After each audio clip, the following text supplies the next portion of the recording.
পৃথিবীতে এমন একটা গোপন রহস্য আছে, যেই রহস্য শুধু তার কাছেই ধরা দেয়, যে প্রকৃতপক্ষেই তা খুঁজে পাবার চেষ্টা করে। কাজটা উচ্চস্বরে যেমন হয় না, আবার তা একেবারে স্বচ্ছ বিষয়ও না।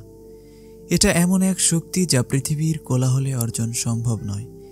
একাকিত্বে এবং নির্জনেই তা অর্জন করতে হয়। কিন্তু আমাদের এই আধুনিক পৃথিবীতে একাকিত্ব আসলেই একটা অদ্ভুত বিষয়। আমরা সব সময় পৃথিবীর কোলাহলের সাথে কানেক্টেড। আমাদের হাতে থাকা ডিভাইসটি আমাদের কখনোই একা থাকার অবসর দেয় না, সব সময় আমাদের আপডেটেড রাখে। Messages, notifications in every single minutes. তার মানে দিনরাত্রি 24 ঘন্টায় আমাদের সজাগ থাকতে হচ্ছে, যদি না আবার কিছু মিস হয়ে যায়। কিন্তু আমরা প্রায় সকলেই জানি যে পৃথিবীর সবচেয়ে গুরুত্বপূর্ণ বিষয়গুলোর সূচনা কোলাহলে নয়, বরং নিস্তব্ধতার মধ্যেই ঘটেছে। আর সেটাই ছিল ইসলামী একাকিত্বের ক্ষমতা, যে শক্তি কিছু মানুষের জীবন না, বরং পুরো পৃথিবীর চেহারাই পরিবর্তন করে দিয়েছে। আজ আমরা সেই রহস্যই সবাই মিলে বোঝার চেষ্টা করব। প্রায় 1400 বছর আগে একজন মানুষ নিয়মিত একাকী পাহাড়ে আরোহণ করতেন। পার্থিব জীবনের উদ্বিগ্নতা, লোকালয়ের কোলাহল আর যাবতীয় কর্মকে পেছনে ফেলে একটি গুহায় আশ্রয় খুঁজেছেন। সে মানুষ ছিলেন আলোর দিশারি হযরত মুহাম্মদ সাল্লাল্লাহু আলাইহি ওয়াসাল্লাম। আর আমাদের ঈমানের ভিত্তি যে জায়গা থেকে তৈরি হয়েছে, সেটা কোনো কনক্রিটের প্রাসাদ ছিল না, ছিল একটি নির্জন গুহা। নাম ছিল হেরা গুহা। নির্জন এবং গভীর ভাবনার মাঝেই হযরত জিবরাইল আলাইহিস সালাম এমন এক বাণী নিয়ে নাজিল হলেন, যা সারা পৃথিবীর অন্ধকারের ইতিহাসকেই পরিবর্তন করে দিয়েছে। আল কোরআনের প্রথম কথাগুলো অবতীর্ণ হয়। আল্লাহু আকবার, বিসমিল্লাহির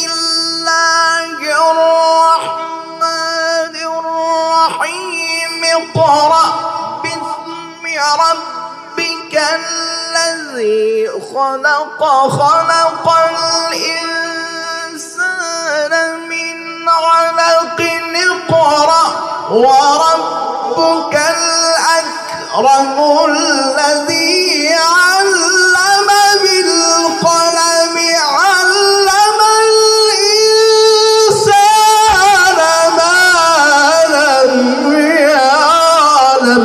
যা কোনো কনফারেন্স বা জনসমাবেশের কোলাহলে না, বরং নির্জনতার স্তব্ধতায় নাজিল হয়েছিল। কেন? কারণ একাকিত্বের নির্জনতায় মহান সৃষ্টিকর্তা আল্লাহর সাথে কথোপকথন বিশুদ্ধ ও নিরবিচ্ছিন্ন হয়। কোনো কোলাহল সেখানে ইন্টারফেয়ার করার সুযোগ পায় না। স্রষ্টার ধ্যানে নিমগ্ন হতে বাধাপ্রাপ্ত হতে হয় না। আজকের পৃথিবী ইতিহাসের সবচেয়ে উচ্চ কোলাহলপূর্ণ অবস্থায় পৌঁছেছে। একটি ছোট টাইম ডিউরেশনের মধ্যে আমাদের মনোযোগ হাজারো দিকে বিক্ষিপ্ত হচ্ছে। Messenger, WhatsApp, imo, Telegram, email, YouTube, Facebook সহ আরও কত কি। তারপরও আমরা অনেকে বিচ্ছিন্নতা অনুভব করি। আবার যারা একটু নির্জন প্রকৃতির বা সোশিয়ালি কম কানেক্টেড, তাদের অনেক সময় আনস্মার্ট, আনসোশিয়াল উপাধি পেতে হয়। এই ভয়ে তারাও নির্জনতাকে পরিহার করে সোশিয়াল হবার চেষ্টা করে।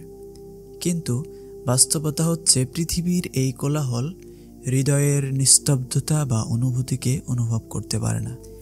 একমাত্র নিস্তব্ধতার মাঝেই আমরা ইবাদত করে অন্তরের প্রশান্তি লাভ করতে পারি।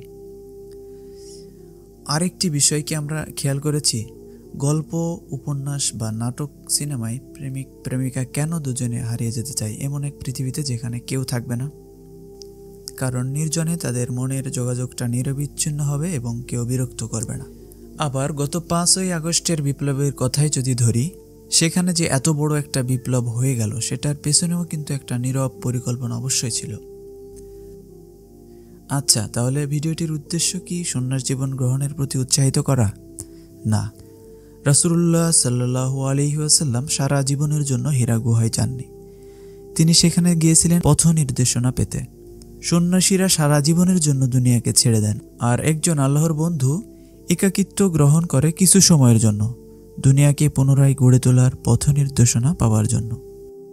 আমরাও যদি একাকিত্বের সেই ক্ষমতা অর্জন করতে চাই, তাহলে ইসলামের নির্দেশনা অনুযায়ী পৃথিবীর সকল ক্ষমতার মালিক আল্লাহ তাআলার সামনে এমন সময় দাঁড়িয়ে যেতে হবে, যখন পুরো পৃথিবী নিস্তব্ধ ঘুমন্ত। ومن الليل فتهجد به نافلة لك عسى أن يبعثك ربك مقاما محمودا